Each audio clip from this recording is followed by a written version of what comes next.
Close your eyes for a moment. Let your shoulders drop. Let your breath slow. Because where we are going, time moves differently. The wind carries names instead of noise. And love, real love, doesn't shout. It hums, like a river that has always known where it's going. Come with me now, far, far away, before clocks, before noise, before the world forgot how to be quiet. Part 1. There was a kingdom once, so old that even the mountains had forgotten its name. It sat at the edge of the eastern world, where the land curved gently downward toward a silver sea. The people there were soft-spoken. They built their homes from pale stone and river clay. They lit their lamps with oil pressed from wildflowers, and every evening, without fail, they watched the sun sink into the water like a tired traveler finally finding rest. This kingdom was called Solara, and in Solara, in a palace that grew more like a garden than a building, where ivy crawled up every column and jasmine tangled through every window, there lived a princess named Aelia. Aelia was not the kind of princess you read about in loud stories. She didn't slay dragons. She didn't ride into battle with her hair catching fire in the wind. She was quieter than that, more still, the kind of person who, when she walked into a room, made everyone unconsciously lower their voices. Not out of fear, but out of respect for the peace she carried with her. She had dark eyes, the kind that looked like they were always thinking about something just slightly beyond what you could see. Her hair was long and loose most days, the color of walnut wood after rain, and she had a habit, a strange, lovely habit, of sitting at the highest window of the palace every night, long after everyone else had gone to sleep, and talking to the moon, not praying, not wishing, just talking. "You were quiet tonight," she would say, pulling her knees to her chest on the wide stone sill, the sea breeze lifting the thin curtains behind her like breathing. "Were you listening to someone else?" The moon, of course, never answered, but Aelia always felt in the way the light shifted, in the way the clouds moved slowly past, that it hurt her. Her mother, the queen, worried about her. "You spend too much time alone," her mother would say, placing a gentle hand on Aelia's cheek at breakfast. "A heart like yours needs company." "I have company," Aelia would say, smiling softly. "I have the sea. I have the jasmine. I have the moon."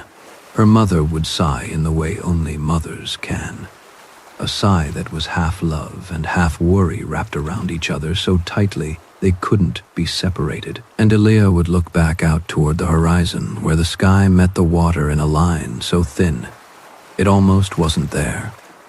She was 17, and she had never once felt like something was missing. Not yet. There was a night in early spring, the kind of night where the air smells like the earth has just exhaled after a long winter. When Aelia climbed to her window later than usual, the palace was fully asleep. Even the guards had gone still, leaning on their spears with heavy eyelids. The kitchen fires had burned down to embers. The only sound in all of Solara was the sea moving in and out, like the slow breathing of something ancient and patient. Aelia sat in her window. She pulled her robe tighter, and then she looked down. On the shore below the palace cliff, half hidden by the shadow of the rocks, something was glowing, not fire, not a lamp, something softer, something blue, white and trembling, like starlight had dripped down from the sky and pooled on the sand. She stared. It didn't move. For a long moment she didn't either. And then, because she was Aelia and not someone who watched from a distance when something beautiful and strange appeared in the world, she wrapped her robe around herself and went down. She took the narrow servant stairs, the ones carved into the cliff itself. So old the stones had been worn smooth by 1,000 years of footsteps. She went slowly, one hand on the cool stone wall, the jasmine, scented air following her down. When she reached the sand, she stopped. The glow was coming from a shell, just a shell, but not like any shell she had ever seen. It was wide as her open palm, curved like a crescent, and its surface, instead of being white or pink or the usual pale colors of the sea, was silver blue, like the inside of a cloud lit from within. She crouched down beside it. She didn't touch it yet. She just looked at it. And then, very softly, she heard it, coming from inside the shell, not the sound of the sea. That rushing, formless sound you always hear when you press a shell to your ear. This was different. This was breath, the slow, even rhythm of someone sleeping. Alia sat back on her heels. She looked at the shell for a long time. The tide crept in gently around it, then pulled away, as if even the sea was trying not to disturb it. "Where did you come from?" she whispered. The shell glowed a little brighter. She picked it up. It was warm in her hands, much warmer than it should have been after lying on night sand. She held it carefully, the way you hold something you know is fragile. Not because it looks fragile, but because you can feel it. She carried it back up the stairs. She carried it to her room. She set it on the windowsill where the moonlight could reach it, and she sat beside it until the sky began to lighten. And every night after that, she listened. It took 3 nights before she understood what she was hearing. Not just breath. Words very faint, very far away, as if they were traveling a great distance to reach her, as if they were coming from somewhere the wind had to carry them across mountains and seas and all the sleeping land between. She pressed the shell gently to her ear one night and held her breath, and she heard, soft as a sigh, "I don't know who is listening. I don't even know if anyone is. But tonight the stars look the way they do when something is about to change, and I wanted to say it out loud to someone, even if that someone is just the dark." Alia went very still. She didn't speak. She just listened. "My name is Kal," the voice said, "and I am very far from anywhere I understand. Part 2, the boy who walked into wind. Now we must travel west, very far west, past the silver sea, past the great plain where the grasses grow taller than a man's shoulders and bend in the wind like they are always bowing to something invisible. Past the forest of white bark trees that only bloom at night. Past the river that runs backwards at the solstice, baffling all the fish. Past all of that, and further still, to a kingdom called Varen. Varen was nothing like Solara, where Solara was soft and sea, scented and gentle. Varen was wide and windswept and honest. Its people were strong in the way that trees grown, in storms are strong, not rigid but deeply rooted.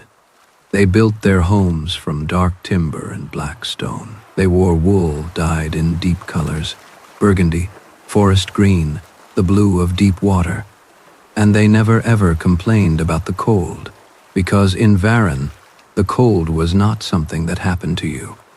It was something you walked into with your chin up. In the center of Varen, on a hill that had stood since before anyone could remember building on it, was a palace. It was taller than Solara's and darker and more serious looking. But inside, it was warm, always warm. The fires in Varen never went out. And in this palace lived a prince named Kale. Kale was 18. He had his father's broad shoulders and his mother's eyes, gray the color of the sky before snow. The kind of color that looked cold but was actually, if you looked long enough, full of light. He was not a difficult person to know. He was easy to talk to, easy to laugh with, easy to sit beside in silence without it becoming uncomfortable. The kind of person who, when you told them something sad, didn't rush to fix it or fill the silence. Just stayed there with you, which was sometimes the only thing that helped. But Kal had a habit of wandering, not running away, not escaping.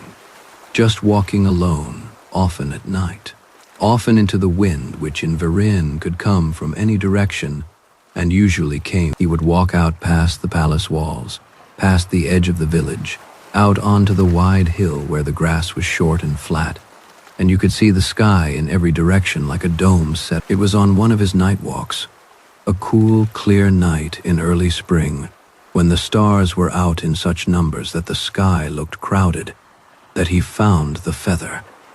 It was lying in the grass at the very top of the hill, as if it had fallen from something passing overhead too high to see. It was long and curved, silver, white, the kind of feather that shouldn't have belonged to any bird he knew. And when he picked it up, it was warm, inexplicably, impossibly warm. He held it up against the stars. It seemed to catch the light in a way normal feathers don't, as if the light went into it and got lost for a moment, before coming back out differently. He didn't know why, but he held it to his lips and breathed out slowly against it. And then he said, very quietly, into the dark, "I don't know who is listening. I don't even know if anyone is, but tonight, the stars look the way they do when something is about to change, and I wanted to say it out loud to someone, even if that someone is just the dark." He paused. "My name is Kale, and I am very far from anywhere, I understand." He didn't know, couldn't have known, that on the other side of the world, across the plain and the backward river, and the white bark forest and the silver sea, a girl was pressing a glowing shell to her ear and hearing every word. The distance between them, Aaliyah didn't speak into the shell the first night she heard him. She wasn't sure why. She wasn't afraid. She just felt the way you feel sometimes before something important. That she wanted to be still for a moment first, to be sure it was real before she reached toward it. But the second night, she held the shell in both hands and said, very softly, "Hello." And across the world, Kale had walked back out onto the hill again, feather in hand, not entirely sure why, just drawn back to the spot the way you are. Drawn back to a place where something quietly extraordinary happened, and he heard it. He went completely still. "Hello," he said.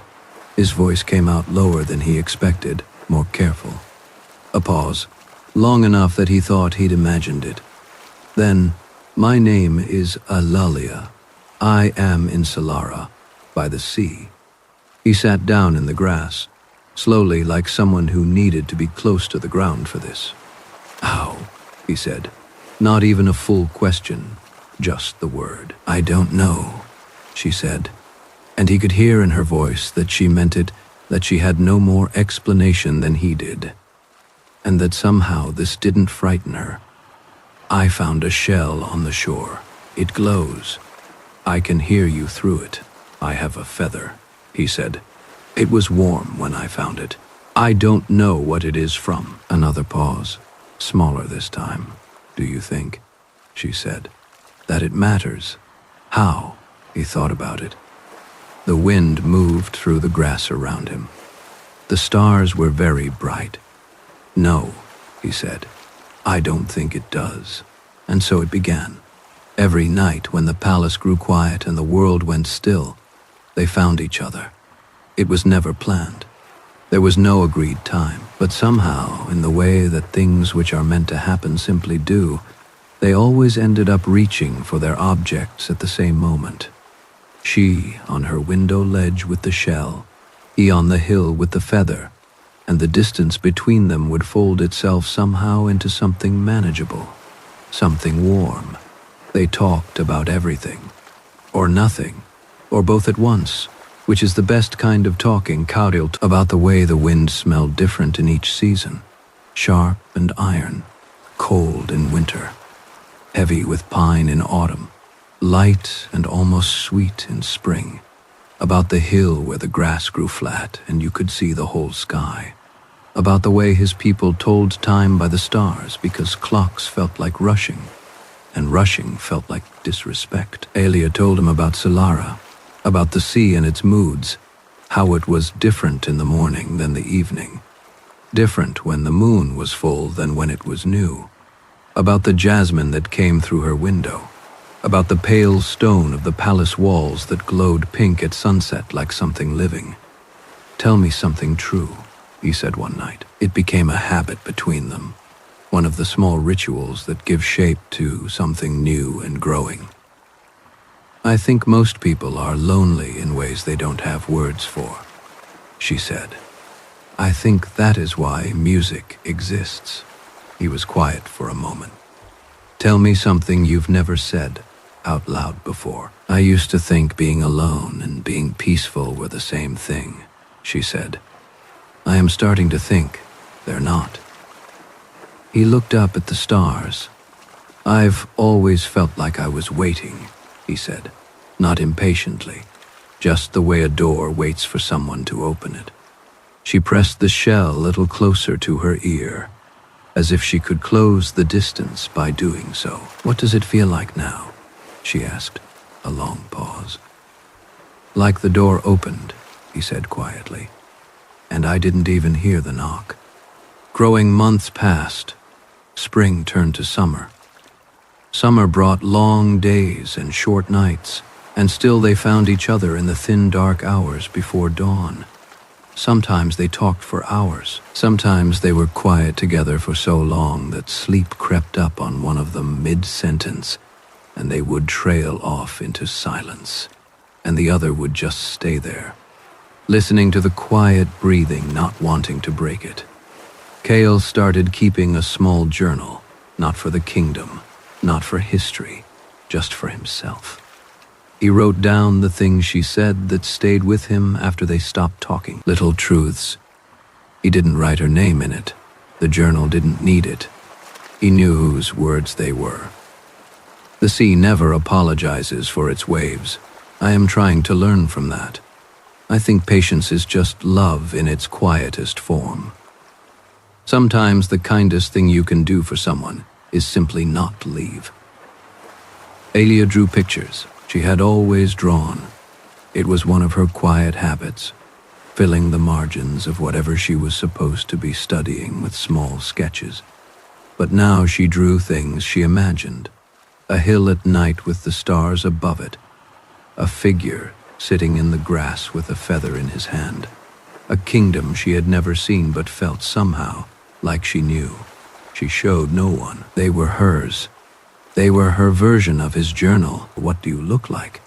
he asked one night, in the middle of summer when the heat had made sleeping impossible, and they'd both wandered to their spots earlier than usual. She considered this. "Like myself," she said. He laughed softly. "Unhelpful. Dark eyes," she said. "Long hair. My mother says I look serious even when I am happy. I don't mean to. I think that is just what thoughtful looks like from the outside," he said. She was quiet for a moment. "What do you look like?" "Like someone who spends too much time in the wind," he said. "My hair is always wrong. My father says I look like I am about to ask a question even when I am not. That is just what curious looks like from the outside," she said. He smiled. She couldn't see it, but she heard it somehow in the shape of his silence after. "Elia," he said. "Yes. Do you think we'll ever?" He stopped. "Ever what?" A pause. "I don't know how to finish that without it sounding." "Say it anyway," she said gently. The wind moved through the grass on his hill. The sea breathed below her window. "Do you think we'll ever stand in the same place at the same time?" She looked at the moon. She thought about how far away Varan was. She thought about the mountains and the plain and the white bark forest and the sea. "I think," she said carefully, That the universe doesn't make shells that glow and feathers that are warm for no reason. He breathed out slowly. That is not a no. No, she said softly. It is not. The autumn between. But before we get to what comes next, we should sit here for a moment. In the autumn between, because not every part of a story is movement. Not every part is toward something. Some parts are simply the living of it, the ordinary extraordinary of waking up in the morning, and knowing that somewhere, past all the distance and all the dark, someone is awake too and thinking of it. In autumn, Cale's father fell ill, not gravely, but enough. Enough that Cale stopped his night walks for a while and stayed closer to home, closer to the palace, closer to the warm fires and the sound of his father's slow, recovering breathing.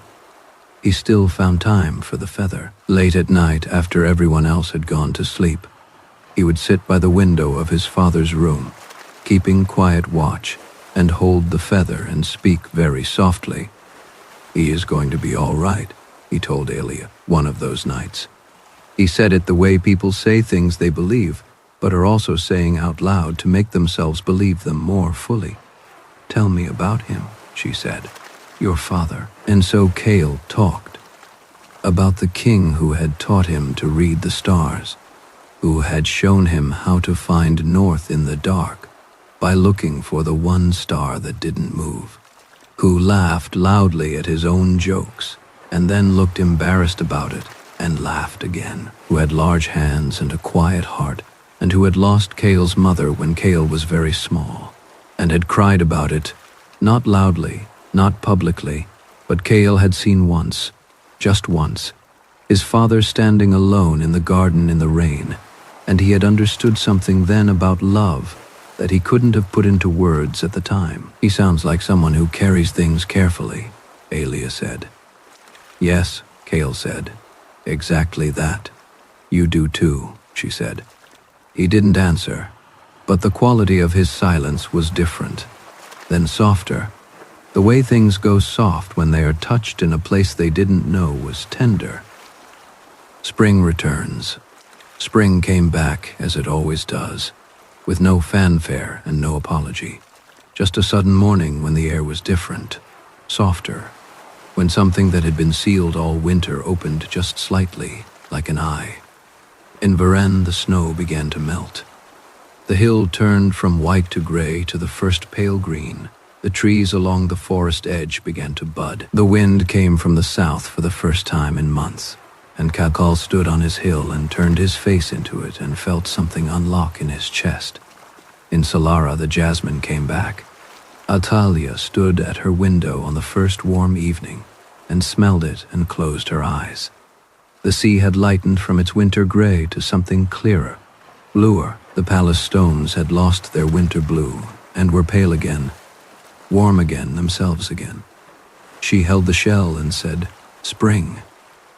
And across the world, Cale was standing on his hill in the first real warmth, and he said the same word at the same moment, "Spring." They laughed.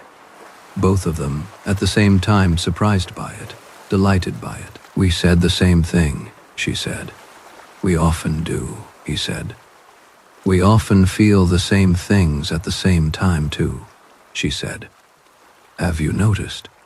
One of us will be sad and the other already knows without being told." "I've noticed," he said. "What does that mean?" He thought about it seriously.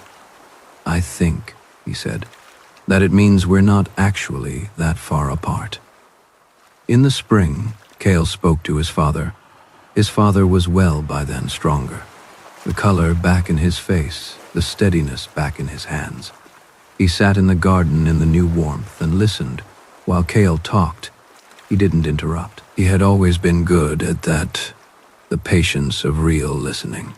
When Cale finished, the king was quiet for a long moment. "You've never talked about another person the way you are talking about her," the king said finally. "No," said Cale. "I haven't. You are certain?" "I am not certain of anything," Cale said honestly. "I've never met her. I've only heard her voice. I don't know if..." He stopped. If what? If what I feel from a distance will still be what I feel when there is no distance. His father looked at him steadily. Do you know the answer to that? Casil thought about all the nights, all the words, all the silences that were comfortable and the pauses that were full. Yes, he said quietly, I do. His father nodded once, the way people nod when something has been confirmed that they already suspected. Then go, his father said simply, kindly. Go and find the sea. Aelia knew he was coming before he told her, not because of anything supernatural, not because of the shell, just because she knew him by now, knew the quality of his silences. The way his voice shifted when he was making a decision, the particular warmth he had when he was moving toward something, instead of waiting. She knew it the way you know rain is coming, not from the sky but from the smell of the air. When he finally said it, I am leaving Varennes in 2 weeks. I've arranged passage on a river vessel as far as the coast, then a ship east. She was sitting very still at her window. The jasmine was in full bloom around her. The sea was silver in the moonlight. All right, she said. All right, he said. Yes, she said. You are not going to tell me it is too far, or that it might not. Kale, she said. Yes. I've spent a year holding a glowing shell and talking to someone across the world in the middle of the night, she said. I am not in a position to argue with the impossible. He laughed. That warm, surprised laugh she loved. The one that came out when something caught him off guard in the best way. Fair, he said. Just she paused. Be careful on the mountain roads. I will. And the plain can be cold at night even in spring. I'll bring wool and the white bark forest. Aelia. Yes. I'll get there, he said, steady, certain. Not loudly, just true. She looked at the moon. I know you will, she said. Part 9. The journey took 42 days. We will not describe all of them. Some of them were simply long, the ordinary tedium of travel, the sore legs, the nights in strange inns, the food that was unfamiliar, the sounds that were not the sounds of home. But we will tell you a few. On the 9th day, crossing the mountain pass, a storm came in from the north. Not dangerous, just cold and wet and persistent. The kind of storm that makes you feel very small and very mortal. Kyle found shelter in a narrow overhang of rock and huddled there with his horse and his pack and waited. He held the feather. Tell me something, he said quietly. Her voice came, faint but clear across all the miles. You are in a storm. Yes, he said. How did you know? Your voice sounds like you are holding still against something. He smiled despite the cold. Tell me something that will make the storm feel smaller. She was quiet for a moment. Then, last autumn, before you started your journey, I used to watch storms come in from the sea. Big ones from the west. And I'd think, somewhere out there, past all that weather, is a hill, and someone is standing on it, and the storm couldn't reach between us then. It can't now either. He pressed the feather to his chest. The storm continued. He felt warmer. On the 19th day, he crossed the plain. It was, as she had said, cold at night. He had brought wool. He was grateful. The plain at night was one of the strangest and most beautiful things he had ever seen. The sky was enormous, bigger than even the sky from his hill in Varennes, because here there were no trees, no hills, nothing to interrupt the full curve of the horizon, and the stars went all the way down to the ground in every direction. He stopped his horse and just stood for a long time. Aelia, he said. Yes, the plain at night. A pause. Describe it. He tried. He tried to put it into words. The enormousness, the silence, the stars going down to the horizon. The feeling of being very small under something very vast, and not being frightened by it, It sounds like standing inside a feeling, she said when he'd finished. Yes? He said exactly that. I am glad you are seeing it, she said softly. I am glad you walked into a place like that. He looked at the stars. When I get there, he said, will you show me the sea at night? Yes, she said, without hesitation. And the jasmine. Yes. And the pale stone. Yes, Khalil. All of it. All of it. On the 31st day, he walked through the white bark forest. It was not frightening, as forests can be. It was still and silver and strange. The trees bloomed at night, as she had told him. Small white flowers that opened in the dark and made the whole forest glow softly, as if the trees... He walked slowly. His horse walked slowly. They were both quiet. It felt like walking through something sacred. He didn't speak to her that night. He just held the feather and let her know, in the way that had developed between them, through the warmth of the objects, through something that had no name, that he was there, that he was moving through beauty, that he was all right. And somewhere she stood at her window with the shell and the sea below and the jasmine blooming, and she felt him moving through the white bark trees, and she smiled in the dark. Part 10, the shore on the 42nd day. Carl smelled it. He didn't see it yet. He was still on the high road above the coast, the land dropping down in long terraced slopes to the edge of the water. But he smelled it. Salt. Something deep and ancient and alive. Something that had never been anything other than itself. He stopped his horse. He breathed it in. Aelia, he said. Yes, she said. Her voice was different. Quicker. Alert. I can smell the sea. A sound from her, not words, just a breath, short and soft, like something released. Keep going, she said. He kept going. The road curved down and around. And then suddenly, there it was. He had thought he was prepared for it. She had described it. He knew its colors, its sounds, its moods by season.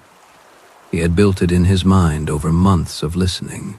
He had not been prepared. He stopped at the edge of the high road and looked out over the silver, blue water and the pale crescent of the shore, and the white buildings climbing the cliff above it, and the light. The quality of light was nothing like Varennes, nothing like anything he had ever seen. Soft and diffuse and warm, like light that had learned patience from the sea it lived beside. He couldn't speak for a moment. What do you see? She asked quietly. Everything you told me, he said, and nothing like I imagined, both at once.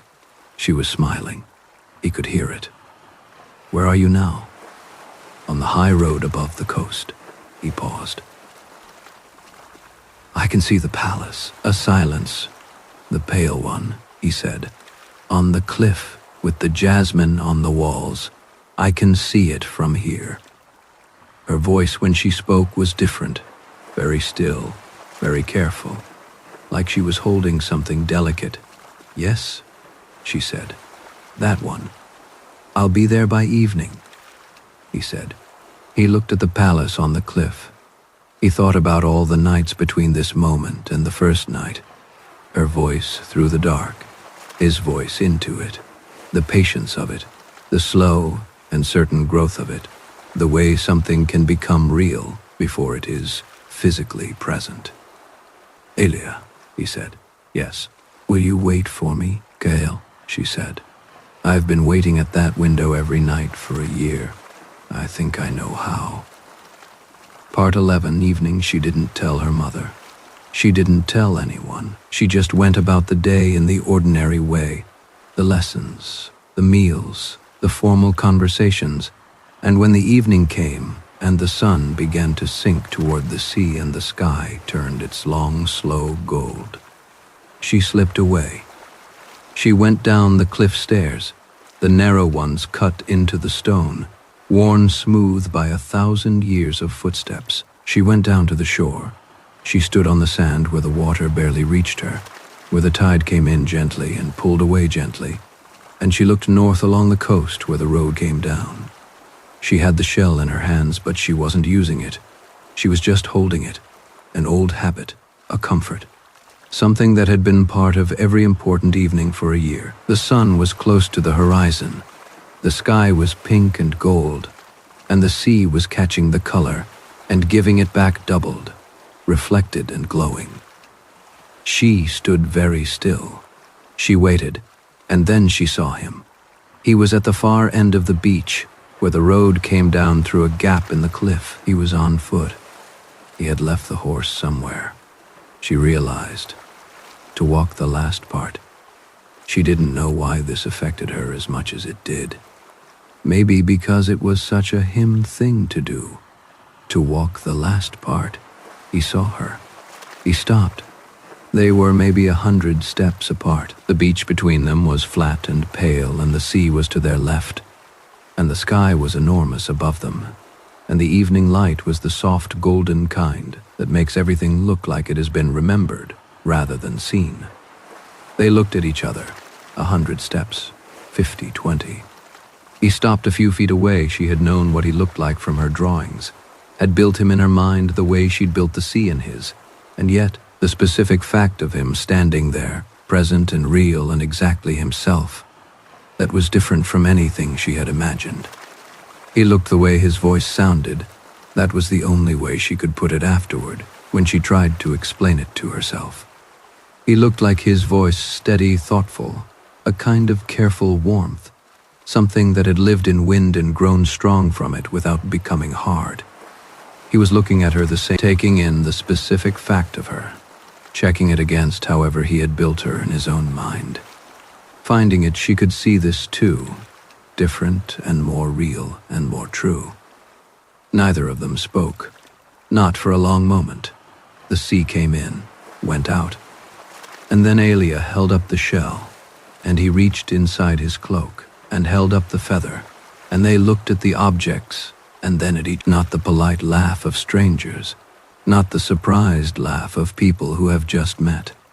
The deep, easy, released laugh of people who have been waiting a very long time to do something, and are finally doing it. It broke everything open. The formality of the moment, if there had been any dissolved, the distance between them, all the miles, all the months, folded up like something that had served its purpose and was done. He said her name. She said his. Just their names, said out loud in the same air, in the same moment. "You smell like the mountains," she said. "You smell like jasmine," he said, "and salt air. And the sea." She looked at him. "I drew pictures of you," she admitted. "Badly, probably, from imagining.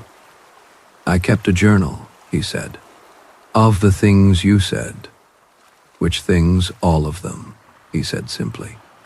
"I couldn't choose." They walked along the shore as the sun finished setting.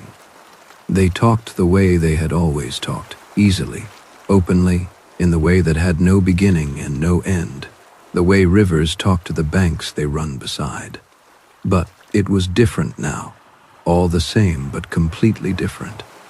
The words had weight now, had presence, had the warmth of being said in the same air by mouths you could see moving. Not just told him, showed him. The exact shade of gray, blue it went after sunset. The way the foam at the edge of the waves caught the last light. The sound of it up close, bigger and deeper than she had described. Because some things are simply too large for words. He stood in the shallow water with his boots in his hand, and his eyes very wide, and he said nothing for a long time. "Well," she said eventually. "Give me a moment," he said. "I am becoming someone who has seen the sea." She smiled. They sat down on the sand as the stars came out, one by one, the way stars always do, slowly at first, then all at once, until the sky was full of them. "The same stars," he said, looking up. "Yes," she said. The same ones we both looked at. For a year. For a year. He set the feather down on the sand between them. She set the shell beside it. They looked at the objects that had made everything possible. Two small, impossible things that had folded the world small enough to reach across. Thank you, he said to the feather. To the shell, to whatever had left them both, there on the night when they were needed. She put her hand on the sand. He put his beside it. The sea came in, went out. The stars were very bright, and neither of them, for the first time in a very long time, felt like they were waiting for anything at all. There is more story, of course. There always is. There are conversations with queens. There are long letters carried by fast horses across the mountains. There are months of negotiation and the slow, patient work of building. Something real in the daylight, as well as the dark. There are difficult days. Days when the distance between their kingdoms weighs more than it did when they were carrying it alone. Days when the practical world pushes up against the particular beauty of what they have and insists on being considered. But we will leave that part to your imagination, because it belongs there. It belongs in the space between what is told and what is felt. What we will leave you with instead is this. Many years later, when Alia's hair had silver in it, and Kale's eyes had more lines around them than before. The kind of lines that come from years of smiling. They kept a small room in whatever palace they were in at the time. A simple room, with a window facing the water if they were in Solara, facing the wide sky if they were in Varennes. On the windowsill of that room, always, a shell and a feather. Their children, when they found it, would ask about it.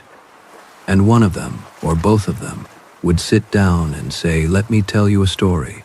And the children would come close and settle themselves, and go quiet the way children go quiet when they know they are about to hear something true. And they would say, far, far away, before clocks, before noise, there were two people who found each other across a world of distance. And this is how they did it. And this is what they said. And this is what it felt like. Not the grand moments, but the ordinary ones, the nightly ones, the patient, faithful, hopeful ones. And the story always ends the same way. Two people, one and nothing left to wait for. Rest now. Let the sea breathe for you. Let the stars hold the sky. You don't have to go anywhere tonight. You don't have to wait for anything. Everything that needs to find you will. Close your eyes. You are already home.